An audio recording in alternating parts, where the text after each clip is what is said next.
to Labor Lens. I am Sharon Ijason. On this week's edition of the program, we'll be focusing on employment and labor law and the agenda of decent work across the globe. We also have news stories for you. We will be right back.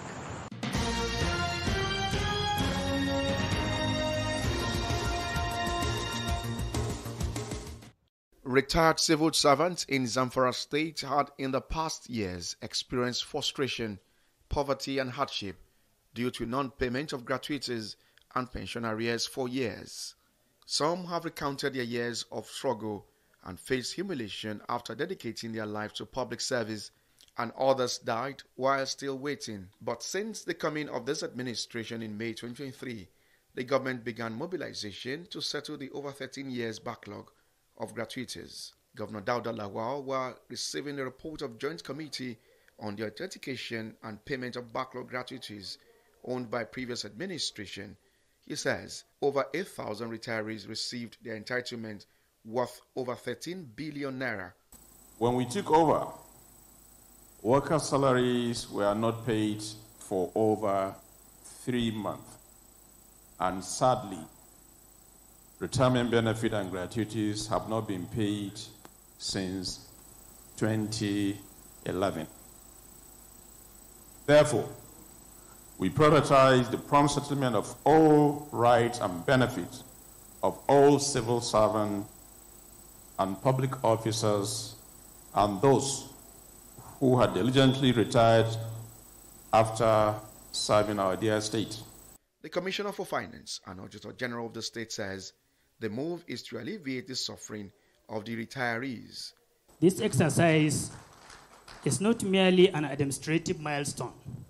It is a moral imperative, a testament to your administration's unwavering commitment to justice, transparency, and welfare of our senior citizens who have served this state diligently and loyally. Your Excellency, upon your assumption of office, the plight of our retirees quickly become one of your key concerns. Many of these individuals have waited in hope, some for over a decade, for their rightful entitlement. Governor Dauda Lawal also inaugurated the Zamfara State Pension Reform Committee. Based on what happened in the past, and we're trying not to repeat history, to make sure there's process in place. Because once there's process in place, like I said, no matter who comes after me, you won't be able to change anything. So the most important thing is putting that process in place so that we will prevent future occurrence of what happened to our retirees. Some of the benefiting retirees expressed joy and assured the administration of their loyalty and continued support at all times.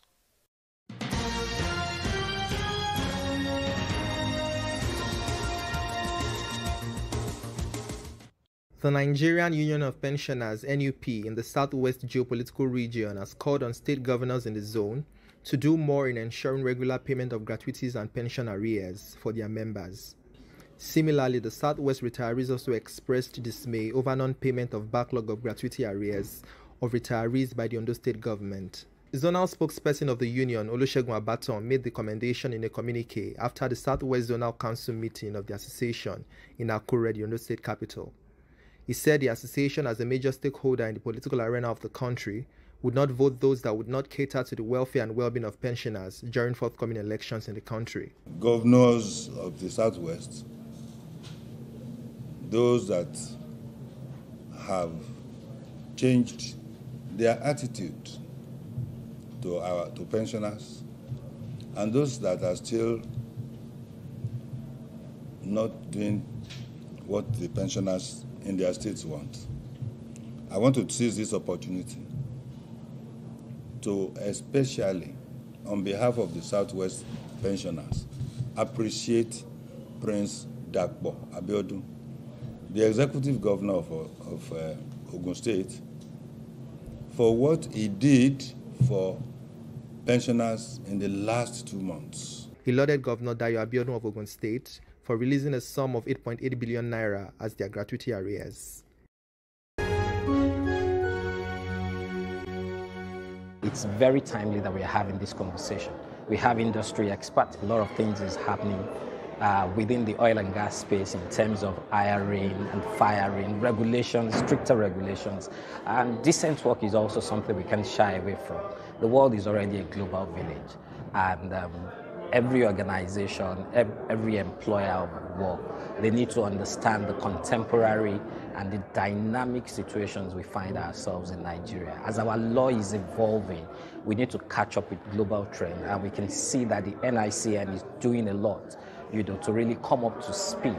Even though we still have a bit of, conflicting decisions that are not certain where we are going. But I think this conversation we are having, ranging from platform work to decent work and all the topics that have been curated for this event, it's very timely, and there is no other gathering of professionals around labor law and employment other than the event we are having today. This year marks 10 years for ELAN, and I would let you know that we've taken this step further by launching our Employment and Labor Law Journal this year. The journal was various articles written by prominent thought leaders in employment and labor law, both in Nigeria and outside Nigeria. And the peer review, our team was phenomenal. We have Professor Agomo as our editor-in-chief, and I will tell you that every effort we deliberate about it. It was a very painstaking, rigorous session thing. And I'm happy to let you know that we will be having the Employment and Labor Law Journal biannually. Our first issue is coming out today. We launched today. By December, we should have the next one. We can't leave AI unregulated. Yes, it's regulated a bit in Nigeria, but we have legal practitioners and data protection practitioners coming in, looking for how we should ensure that their AI ethical framework to guide every person, both the data protection controllers, the lawyers, and even the employers. We had a major, what we call a seismic shift in labor and employment jurisprudence in Nigeria in 2011, when the powers of the industrial court was expanded. And following that expansion, we've had innovative, new, establishment shifting jurisprudence and judgments from the industrial court.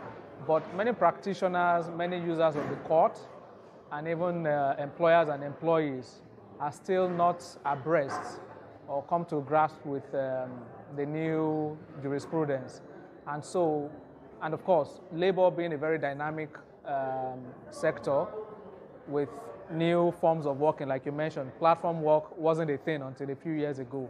The conversation to understanding these concepts, grappling with them in terms of how they affect our lives, our workplaces, and even our relationship, demands that all stakeholders in the labor and employment law sector come together to try and examine these issues and see if we can agree a path forward to achieving the goal of decent work. It's an opportunity for us to come together as stakeholders in the labor and employment space to discuss issues that affect our practice as lawyers. So as you can see, there are so many judges here, not just lawyers, and we see that there are HRO practitioners here. So when we have conferences like this, it gives us the opportunity to have conversation to see how we can further develop the law.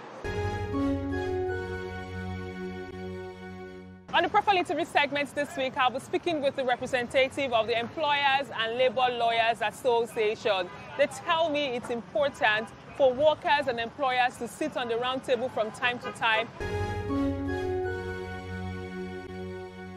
Milords here present, distinguished colleagues, it's my honor and privilege to speak in favor of the topic that classification of platform workers as employees rather than as independent contractors stifles innovation and should not be encouraged.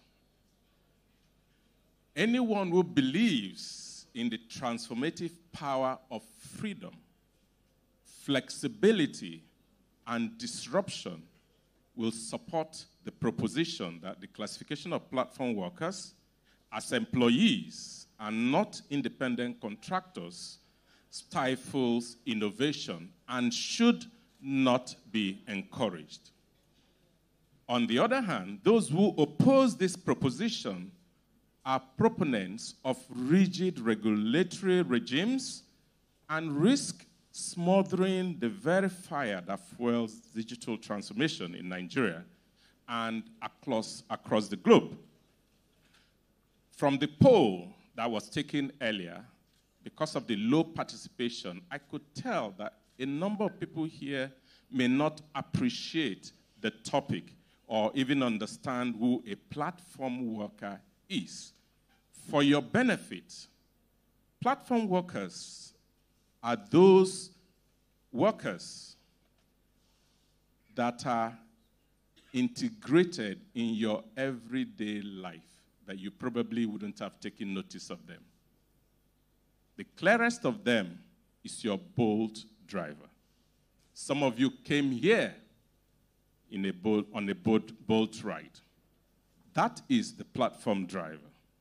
It also includes your Glovo delivery person that delivered your lunch to you yesterday. Put simply, an independent contractor enters into a contract for service, while an employee enters into a contract of service. For the benefit, in the interest of time, it is our proposition that the reason why classification of this category of workers stifles innovation is because innovation is a central theme of transformation and economic growth. Stifling them stifles their flexibility, and also, because of the way they operate, there is reduced operational cost if they remain as independent contractors. I'm here actually to disprove the motion that reclassifying platform workers as employees stifles innovation. I think that the starting point for us is that there is nothing particularly unique that platform workers are doing that haven't been done before. In the law firms, we have dispatch riders who literally do deliveries, right? They're employees. But they do deliveries, the same thing that your Glovo, Chowdeck do. We've had taxis since time immemorial. Actually, if you go to St. Nicholas Hospital, there's like literally at the back of our hospital, a taxi park. That's what Bolt does. So there is nothing fundamentally unique in what they do. And so on the back of that, our argument is that what the platform work seems to do is to transfer all of the risks to employees, who they call gig workers, provide an artificial independence, because there is no independence. If you examine the terms of what they call independence, you would see that at best what we probably have is dependent contractorship. I know that for those of our more sophisticated developers and other professionals who are able to work on Upwork or Fiverr, they can claim that we're making money. But you won't be young forever. What's the plan? And that's something that platform work isn't taking into cognizance. And so for these reasons, we are strongly opposing this motion. And I do know that, and I trust that you will vote for us, and you will agree with us that there is nothing fundamentally different in what platform workers are doing. It is just simply the skill, and the companies can be required to provide basic protections. I'm here to support the argument that classifying platform workers as employees will stifle innovation and development. And why do I say so? When my debater was talking, she mentioned drivers when she was trying to explain what a gig worker is. One thing many people don't understand is gig work can be classified into two categories. You have the gig workers that are online-based, and you have the physical gig workers. The online-based gig workers are the ones on Upwork, the ones who develop apps, the ones who do content creator on YouTube, the ones who design and do all sorts of things. And when you talk about gig workers physically, those are the drivers and the delivery. She only mentioned the drivers and deliveries, and she said classifying them as employees will not stifle innovation. It will stifle. YouTube paid Nigerians over 7 billion naira in revenue for the past 10 years. We have over 100 Nigerian content creators who have over 1 million followers and earn over $60,000 annually. We have people on Upwork. As of 2017, Upwork had 14 million workers, and they were present in over 180 countries. As of today, gig work contributes to about 12% of the global economy. And even in the UK, they were not classified as employees. They were classified as workers. Worker is lower than employee because in the UK, you have employees, you have workers, and you have independent contractors. So workers are lower than employees. So if the almighty UK understands that platform workers shouldn't be categorized as employees and call them workers, then it shouldn't work in Nigeria. The question of flexibility. We have people who are educated persons who are graduates who can't afford to get a job, but they are doing Uber to sustain their life. Do you want them to be employees? Buhari in 2018 established that there is no work for people again in the government, that they should go to farming. So rather than going to farming, I would rather prefer to be a boat driver because of insecurity and the resources that you need to start these businesses. Again, talking of flexibility, you can be in your house. I don't know if anybody here knows about Fiverr. As a professional, you can be in your house on Fiverr and then do contract as an offline-based platform worker. So it's platform worker is not just limited to boat drivers. So I believe that it is not about the issue of classification. She mentioned something about protecting the interests of these platform workers. In Singapore, in 2024, there was a law that was enacted by Singapore. It's called the Platform Workers Act. That law did not categorize these platform workers as employees. It categorized them as independent contractors. However, it gave them certain benefits, regulations of their fees. There's a base fee in Singapore for these platform drivers. The platforms also are mandated to ensure that there is insurance policies for these platform workers. So there is no need for us to make sure that these guys are employees. Being a platform worker gives you flexibility. Being a platform worker makes you to thrive. And I can be a boat driver, be a Uber driver, be a Lagos Ride driver at the same time, making multiple streams of income rather than be a 9-to-5. Speaker before me said, flexibility and employment are not mutually exclusive. Many of us today have either hybrid systems of work, virtual systems of work, that still provides the basic cover that the employment relationship gives.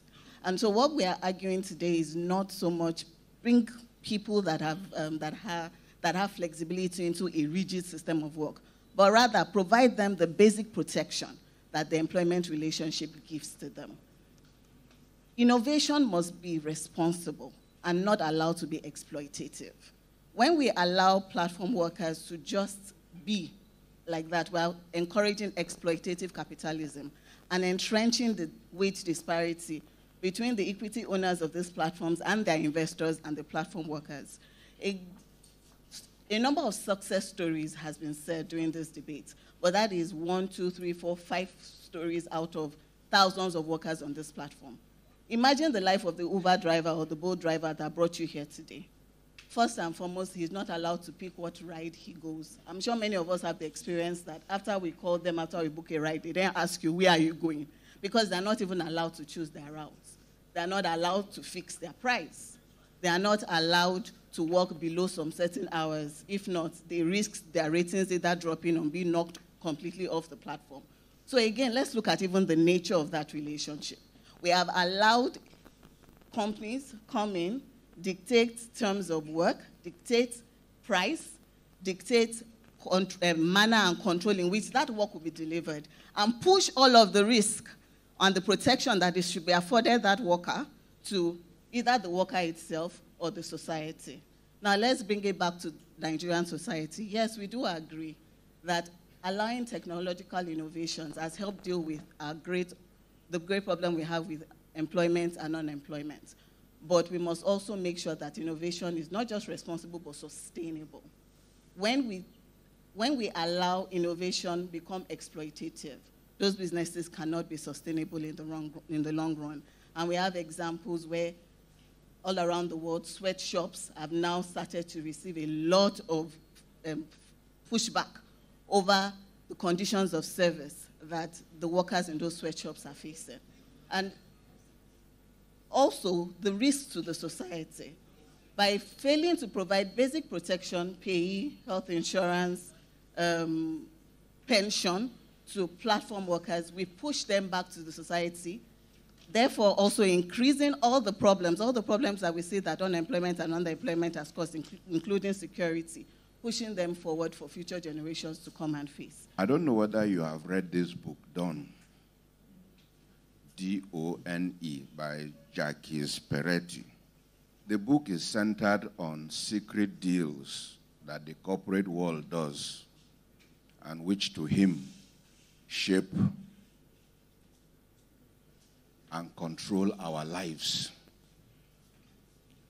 Now, he addresses most of the modern issues.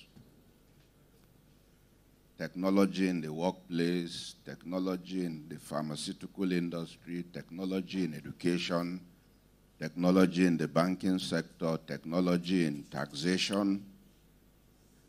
And his conclusion is that what the corporate world does is they generate a problem and sell the solution to you.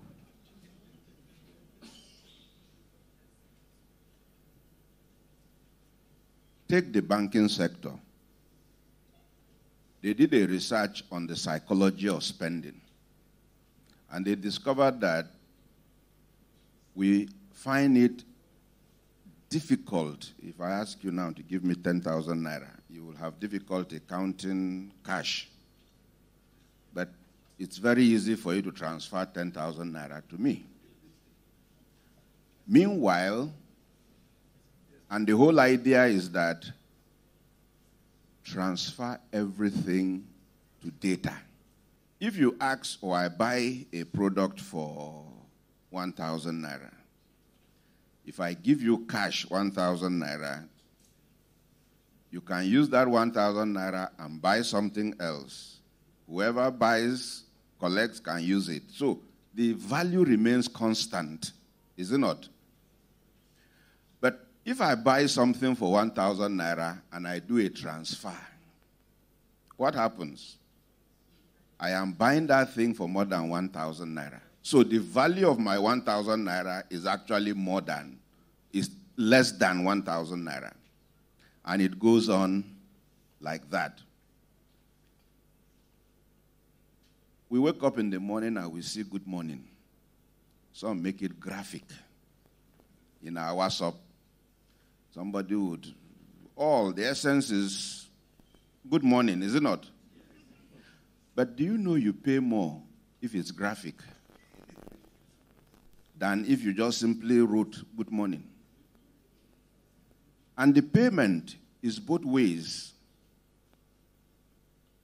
You who sent and I who received, we are all paying. And we don't know about that. You see this electricity. There's a bulb in the US since the 19th century for over 100 years. That bulb is still working. It has not gone dead. But when we buy bulbs, 2 months, 3 months, it dies and we have to buy another one. You know why? After the Second World War, 5 major electrical company MDs met in East Germany and agreed nobody should do a bulb that should last more than 6 months.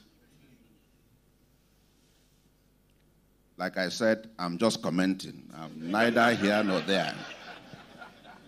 Now let me come to the world of work. This is what the author says. You'll have to excuse me. I'm sure it's educative. So, in a world in which robot intelligence and human needs are utterly inseparable, we ourselves have become robots. While human beings are being robotized, how is it now? This is an Apple Watch, right? It counts the number of steps I'm doing. Why is that so? Because World Health Organization says I need to do every day 10,000 steps. So I wear this to deceive myself so that at the end of the day, I check how many steps have I done today. And you see, the effect is funny because when you take up a life insurance, all of these issues are part of the policy. You sign. So, if something happens to you, they already have the data. You did not do 10,000 kilometers per day, so you helped your own death by not doing it. And because of that, you cannot claim from them. Either way. So, while human beings are robotized, robots are being humanized. While human beings are being robotized, robots are being humanized. A language by simply collating from all the languages which human beings could not understand. So it's not so much about new technology. It is whether at a point we can even control that technology.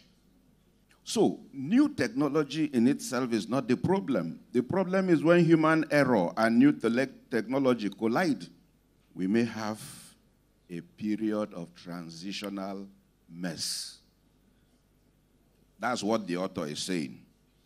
Then he says, for technology to truly revolutionize our lives, it requires an entire rebooting. He then suggested that society may come up with some kind of tax. And that tax is simple. For staying at home, you will be given something like coupons or some kind of monetary value that allows you to go and buy. So you do nothing, you collect, you know, the kind of social welfare they do in England, where if you don't have work, every month they give you a certain amount of money by way of coupons to enable you buy food and things like that. So the point is not so much about the technological development. It is whether at a particular point in time we will even cope. And the scary part is, are we not heading to a point where we may not even be able to control this technology? And that's all we can take on today's edition of the program. Join us next week for a fresh edition of the show. I am Sharon Ijason. Thanks for watching, and remember that labor creates wealth.